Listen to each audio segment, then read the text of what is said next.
الرجيم بسم الله الرحمن الرحيم الحمد لله رب العالمين والصلاة والسلام والتحية والإكرام على النبي الأمي العربي القرشي المكي المدني الهاشمي صاحب قاب قوسين محبوب رب المشرقين والمغربين جد الحسن والحسين نبي الحرمين والإمام القبلتين والرسول الثقلين الذين سمي في السماء بأحمد وفي الأرض بأبي القاسم محمد اللهم صل على محمد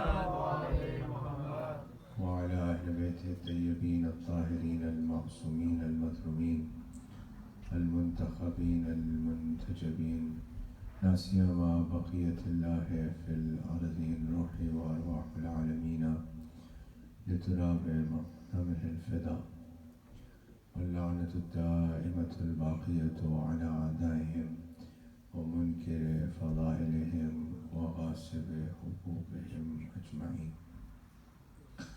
أما بعد فقد قال الله سبحانه تبارك وتعالى في محكم كتابه ومتقن خطابه بسم الله الرحمن الرحيم الذين يتبعون الرسول النبي الأمي الذي يجدونه مكتوبا عندهم في التوراة والإنجيل يأمرهم بالمعروف وينهون عن المنكر ويحل لهم الطيبات ويحرم عليكم الخبائث ويضع عنهم إسرهم والأغلال التي كانت عليهم الذين آمنوا به وعزروه ونصروه واتبعوا النور الذي أنزل معه أولئك هم المفلحون. صلوات پر محمد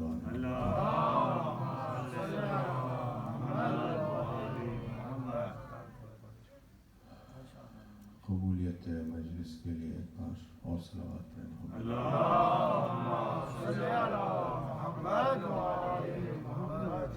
تعجیل ظہور امام زمانہ کے لیے تیسری بار بلند تر صلوات پر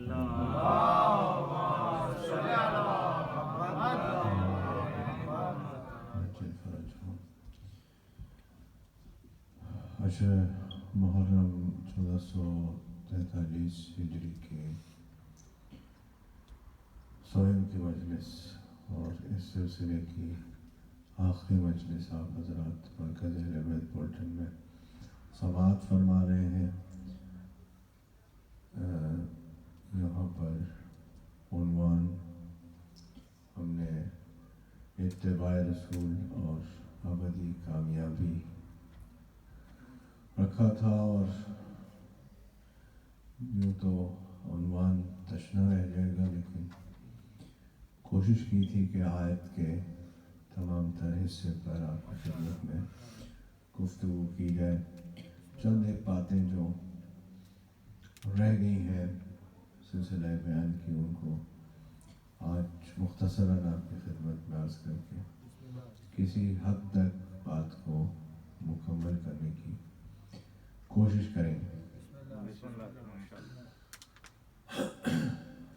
سورہ مبارکہ اعراف کی 157ویں آیت کا مسلسل تلاوت کا شرف حاصل کیا جا رہا تھا.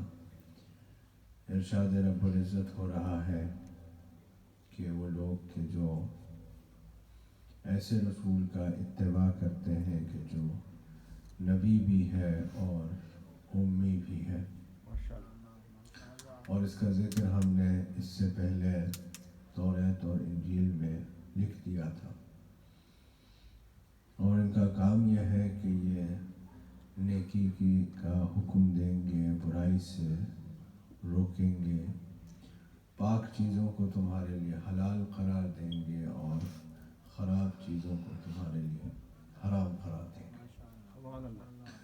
اور جن بوجھ کے نیچے تم دبے ہوئے ہو، جن زنجیروں میں جکڑے ہوئے ہو، ان سب سے تمہیں نجات عطا کریں گے.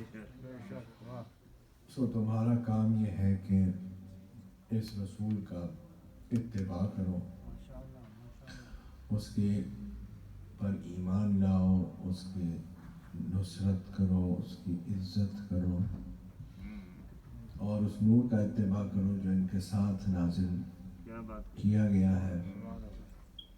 جو یہ سب کچھ کرے گا تو پھر وہی شخص، وہی لوگ کامیابی سے ہمکنار ہوں گے کہ جو ان تمام تر تقاضوں کو پورا کریں گے۔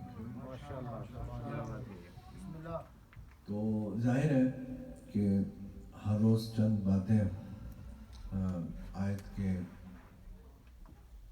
متعلق، نبی کی تعریف میں اللہ نے کیا فرمایا، رسول نبی امی اور امر بالمعروف نہی عن المنکر، حلال و حرام کے وضاحت اور یہ بوجھ اور یہ زنجیریں، ان سب کے متعلق آپ کی خدمت میں عرض کیا، اور پھر یہ کہ ایمان برسالت کیا ہے، عزت رسالت کیا ہے، نصرت رسالت کیا ہے، اور وہ نور کیا ہے کہ جو رسول کے ساتھ نازل ہوا ہے، جس کا اتباع کرنا ہے۔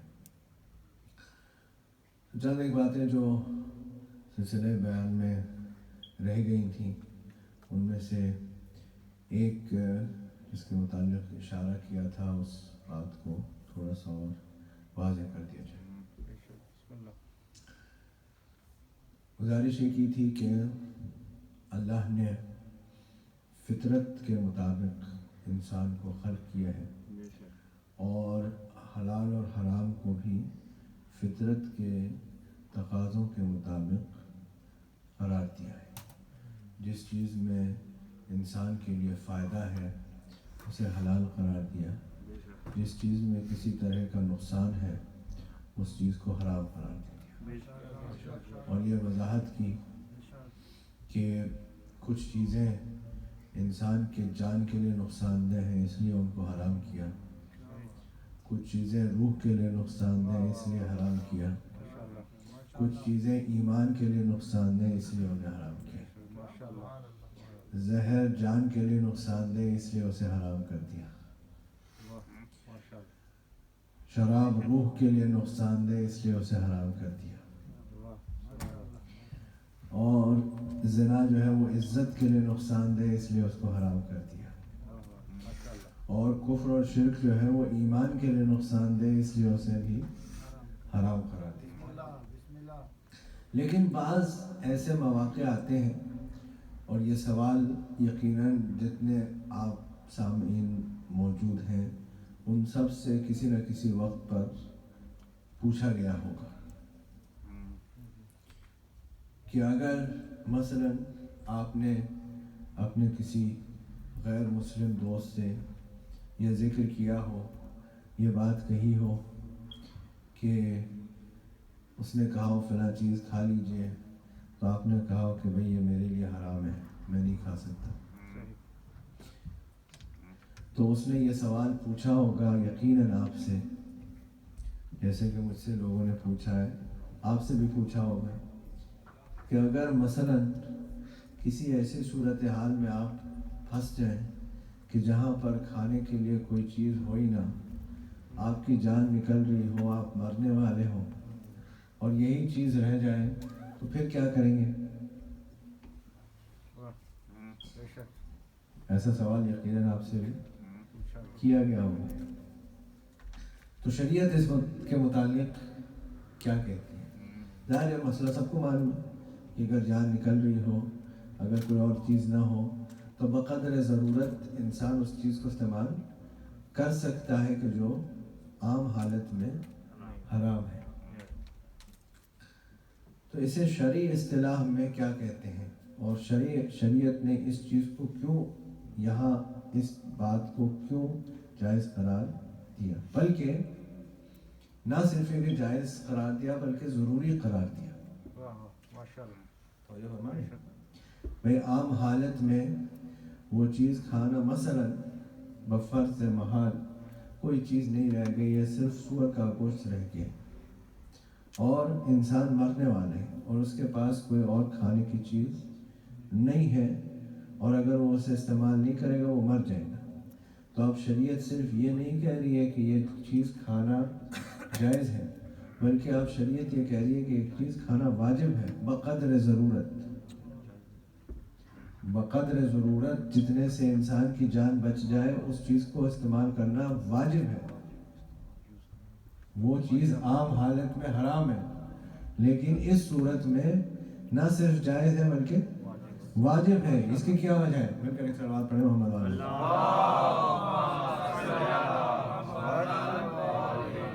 گزارش آپ کی خدمت میں یہ کیا کہ اللہ نے حکم قانون شریعت کو فطرت کے مطابق بنایا ہے۔ حلال چیز کو فطرت کے مطابق حلال کیا ہے، حرام چیز کو فطرت کے مطابق حرام کیا ہے، اور شریعت کو کہا ہے کہ عام حالات میں جس چیز سے فائدہ ہے اسے حلال کیا، جس چیز سے نقصان ہے اسے حرام قرار دیا۔ لیکن یہاں کیا مسئلہ آیا؟ یہاں یہ مسئلہ آیا کہ جان کو بچانا ہے، یعنی فطرت، اچھا جان کو بچانا فطرت کا تقاضا ہے، جان کو بچانا فطرت کا تقاضا ہے، اور فطرت کا اور شریعت کا ٹکراؤ ہو گیا۔ شریعت کہہ رہی ہے فلاں چیز حرام ہے، اور فطرت کہہ رہی ہے جان کو بچانا ضروری ہے۔ شریعت اور فطرت کا ٹکراؤ اس صورت میں اس جگہ پر اس مقام پر ہو گیا، تو وہاں پر اللہ نے فطرت کو پیچھے نہیں کیا، شریعت کو پیچھے کر دیا۔ جہاں شریعت اور فطرت کا ٹکراؤ ہو گیا وہاں شریعت سے کہا کہ پیچھے ہٹ جاؤ۔ شریعت سے یہ تقاضا کیا کہ پیچھے ہٹ جاؤ، اس لیے کہ جان کا بچانا فطرت کا تقاضا ہے، اسے پورا ہونا ہے۔ انسان زندہ رہے گا تب تو شریعت پر عمل کرے گا، انسان زندہ رہے گا تب تو وہ شریعت پر عمل پیرا ہوگا، اگر وہ مر گیا تو کون سی شریعت پر عمل کرے گا؟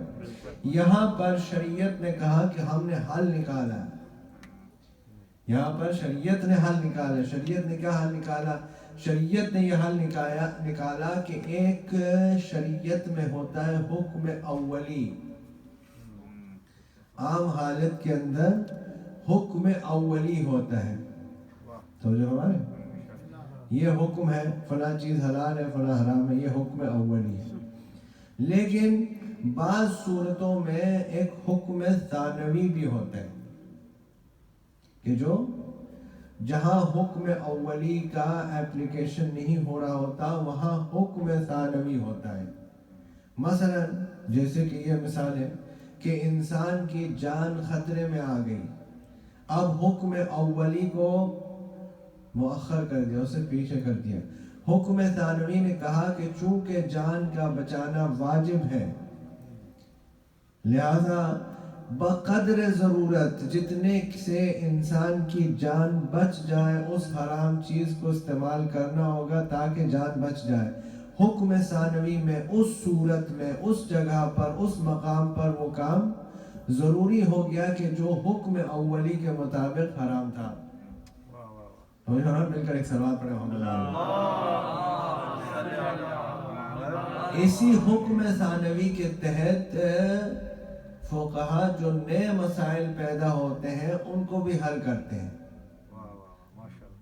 جو نئے مسائل پیدا ہوتے ہیں ان کو بھی حل کرتے ہیں، اس لیے کہ مثلا کسی چیز کے متعلق شریعت میں صریحاً یا صراحت کے ساتھ حرام کا حکم نہیں آیا، لیکن حکم ثانوی کے تحت اسے حرام اس لیے قرار دیا جا سکتا ہے تو جو ہمارے کہ اس کے اثرات واضح ہیں اور اثرات کو اللہ نے حرام قرار دے دیا۔ مثلا یہ حکم واضح ہے کہ نشے کرنے والی ہر چیز کو استعمال کرنا حرام ہے، اب نئے نشے پیدا ہوں گے جو زمانے پیغمبر میں نہیں تھا، اب اس کے حرمت کا حکم کس کے بنا پر دیا جائے گا؟ اس کا حکم اسے حرام اس بنا پر قرار دیا جائے گا کہ حکم ثانوی کے تحت چونکہ اس کے اندر نشہ ہے اس لیے اسے حرام قرار دیا جائے گا۔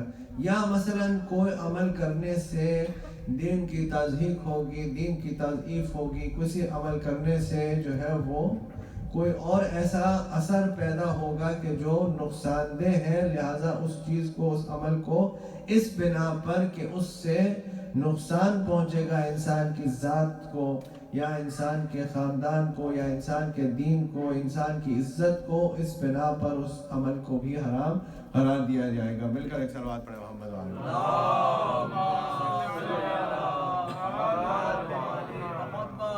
یعنی دین کا، شریعت کا کام یہ ہے کہ فطرت کے مطابق انسان کی زندگی کو بہتر برتر بنایا جائے۔ یہ مقصد ہے رسالت کے بھیجنے کا، یہ مقصد ہے اتباع رسول کا، کہ اتباع رسول کرنے کے ذریعے سے انسان کی اپنی زندگی اور اس کے معاشرے کو بہتر اور برتر بنایا جائے، اس طرف لے جایا جائے۔ اور اس کی ضرورت آپ کی خدمت میں بیان کی گئی کہ چونکہ انسان کی فطرت کے ساتھ ہی اس کی خواہش ہے اور خواہش فطرت پر غالب آ جاتی ہے، لہٰذا ایسے ہادی اور رہبر کی ضرورت ہے کہ جس کی خواہش اس کے فطرت پر غالب نہ آتی ہو، جس کی خواہش اس کے فطرت پر غالب نہ آتی ہو، تاکہ جب انسان کی خواہش اس کے فطرت پر غالب آ جائے، وہ ہادی اور رہبر پکار کر کے کہے کہ اپنے خواہش کو کنٹرول میں لے آؤ، اپنے شہوت کو کنٹرول میں لے آؤ، یہ فطرت نہیں، خواہش بول رہی ہے۔ اور فطرت کے مطابق انسان کو اس کی زندگی بہتر کرنے کے طریقہ کار، راہ عمل کو بیان کرے، یہ ہے تعریف شریعت کی۔ مل کر ایک صلوات پڑھیں محمد ایک بار اور مل کر صلوات پڑھیں۔ یہ ہے تعریف شریعت کی، اور انسان کو دعوت دی گئی کہ اپنے قدر اور قیمت کو پہچاننے کی کوشش کرو۔ انسان کو رسالت نے یہ دعوت کی کہ اپنی قدر اور قیمت کو پہچاننے کی کوشش کرو، کہ جس نے بھی اپنے ذات کی قدر اور قیمت کو پہچان لیا، اپنے آپ کی قدر اور قیمت کو، ویلیو کو پہچان لیا، تو پھر اس نے اپنی قدر اور اپنی ویلیو جاننے کے وجہ سے اللہ کو بھی پہچان لے گا۔ اپنی ویلیو پہچاننے سے، اپنی قدر و قیمت جاننے سے اللہ کو پہچان سکے گا۔ کیا مطلب؟ مطلب کہ انسان بتوں کے سامنے جھک گیا، پتھر کے سامنے جھک گیا، لوہے کے سامنے جھک گیا، لکڑی کے سامنے جھک گیا، کھانے کے سامنے جھک گیا، سورج چاند کے سامنے جھک گیا۔ ہاں، ایسے ایسے بت ہوتے تھے، کھجوروں سے بت بناتے تھے، اور بھوک لگی تو اسی میں سے کھا لیا۔ یہ کیسا خدا ہے کہ جس کے سامنے جھکے ہوئے بھی ہیں اور بھوک لگی تو اسی میں سے کھا بھی لیا۔ تو یہ انسان کے اپنی قدر اور قیمت، ویلیو کو نہ پہچاننے کی وجہ سے۔ تو اس وجہ سے امام امیر المومنین علیہ السلام نے ارشاد فرمایا، کیا ارشاد فرمایا آپ نے؟ کہ میں نے اللہ کی عبادت جہنم کے خوف سے نہیں کی ہے، نہ جنت کے شوق میں کی ہے۔ اسی طرح کا فرمان امام حسین علیہ السلام سے بھی منسوب ہے، صرف تھوڑا سا فرق ہے، تھوڑا سا فرق یہ ہے کہ امام حسین علیہ السلام فرماتے ہیں کہ 3 طرح کے عبادت گزار ہیں۔ کچھ وہ ہیں کہ جو جنت کے شوق میں عبادت کرتے ہیں، یہ تاجروں کی عبادت ہے، بزنس مین کی عبادت ہے، کچھ دیں گے، کچھ کریں گے تو کچھ ملے گا۔ بزنس مین یہ کہتا ہے کچھ دیں گے تو کچھ ملے گا۔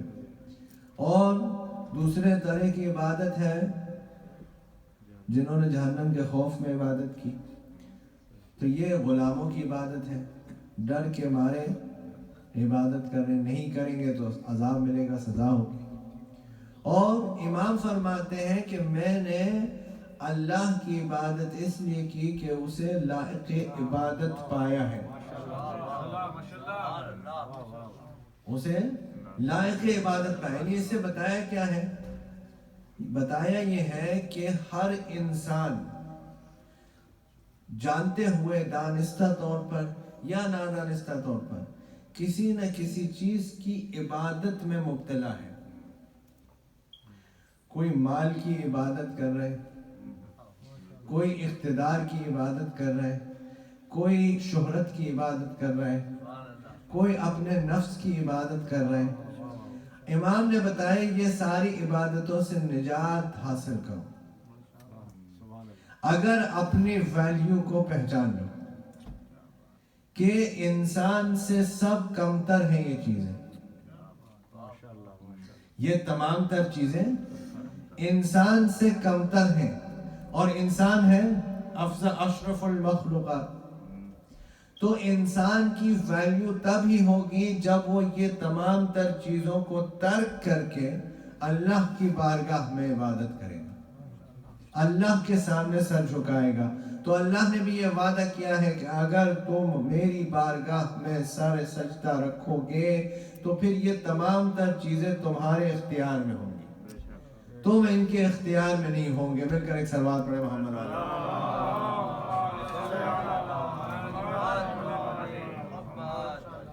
یعنی ویلیو، انسان کی ویلیو پہچاننے کے لیے، اس کی قدر اور قیمت کو جاننے کے لیے اللہ نے ہادی اور رہبر کو بھیجا کہ اس کے ذریعے سے اسے یہ بات واضح ہو کہ اپنی قدر اور قیمت، اپنی ویلیو کس طرح سے انسان بڑھائے. جب اللہ کی بارگاہ میں انسان سجدہ ریز ہوگا تو اس کی سامنے کسی اور چیز کی حقیقت نہیں ہوگی، ہر ایک چیز کی ویلیو اس کے سامنے ختم ہو جائے گی. مولا یہ بتا رہے ہیں کہ میں نے لائق عبادت اللہ کی ذات کو پا کر اس کے سامنے سجدہ کیا ہے تاکہ تمہیں یہ معلوم ہو کہ اور کوئی چیز نہیں ہے اس دنیا میں کہ جس کی کوئی ویلیو ہے. بس نفس کی ویلیو ہے، اور نفس کی ویلیو اور اس کی قیمت یہ ہے کہ اسے اللہ کی بارگاہ میں جھکا دیا جائے. اپنے نفس کی ویلیو یہ ہے کہ اسے اللہ کی بارگاہ میں جھکا دیا جائے. جب ایسا انسان کرے گا تو پھر خداوند کریم اسے ہر چیز دے دے گا، ہر ایک چیز جو اسے چاہیے، جو اس کی خواہش ہے وہ اسے پوری ہوگی اگر اس نے اللہ کی بارگاہ میں باقی تمام چیزوں کو رد کر کے اللہ کی بارگاہ میں سر سجدہ رکھا. مل کر ایک صلوات پڑھیں محمد. اس سے یہ بات بھی واضح ہو گئی کہ جو کوئی بھی در اصل معرفت ذات الہی رکھے گا تو پھر اسے جنت جہنم کے شوق اور خوف کا مسئلہ نہیں ہوگا. علی نے سجدہ اس لیے نہیں کیا ہے کہ وہ جنت میں جائیں یا جہنم کا خوف. جنت علی کی ہے، جنت علی کی ہے. علی نے جنت کے شوق میں سجدہ نہیں کیا ہے. علی تو قیامت کے دن لوگوں کو جنت کا وظیفہ، جنت کا ٹکٹ بانٹیں گے. تو اس لیے اس میں کوئی اشتباہ، کسی کو اشتباہ میں نہیں آنا چاہیے کہ خدا نخواستہ معصومین نے عبادت کی جنت کے لیے. نہیں، معصومین نے عبادت کی اس لیے کہ اور کوئی لائق عبادت نہیں تھا. کسی اور کے سامنے سر سجدہ نہیں رکھا جا سکتا، کسی اور کے ذات کی عبادت نہیں کی جا سکتی. باقی ساری عبادتیں حرام ہیں.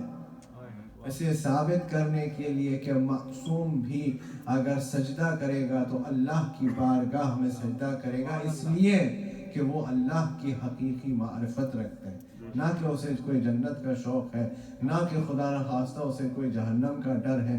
مل کر ایک صلوات پڑھیں محمد. اور انسان کو بھی اپنے نفس کی جب ویلیو معلوم ہو جائے گی پھر وہ جنت اور جہنم کے شوق اور خوف میں نہیں پھنسا رہے گا. پھر وہ یہ جان لے گا جس طرح سے حضرت سلمان نے اس دن کہا تھا،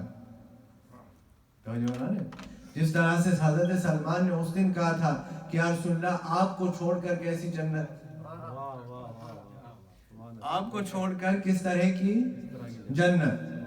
اور یہ واضح کر دیا تھا اس دن، جو اس دن کی ایک بات رہ گئی اسے آج مکمل کر دیا کہ رسول اللہ نے جاتے ہوئے امیر المومنین علیہ السلام کو ایک دستار بنائی تھی اور کہا تھا کہ برز الایمان کلو الی شرک کلہ، اور اس طرح سے ایمان کے مسئلے کو حل کیا تھا کہ علی کے بغیر کوئی ایمان نہیں ہے. علی کو کل ایمان کہہ کر یہ بتایا کہ علی کے بغیر ایمان نہیں ہو سکتا.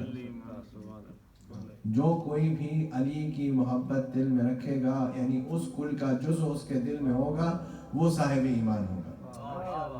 ایمان نعرہ حیدری. جو اس کل کا جزء اپنے دل میں رکھے گا وہ صاحب ایمان قرار دیا جائے گا. اور دوسرا مسئلہ جو عمل کا ہے، وہ جب امر کا سر لے آئے تو فرمایا ضربت علی یوم الخندق افضل من عبادت ثقلین.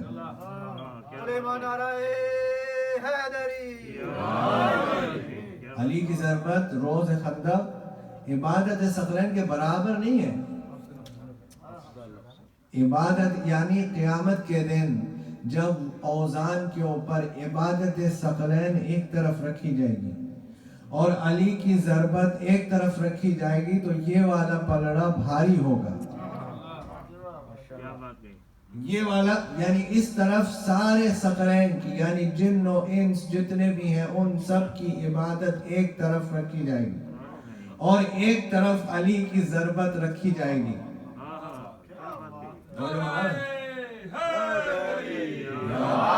یہ والا پلڑا بھاری ہوگا، اور اس کا بھاری ہونا ضروری بھی اس لیے ہے، اس کا بھاری ہونا ضروری بھی اس لیے ہے کہ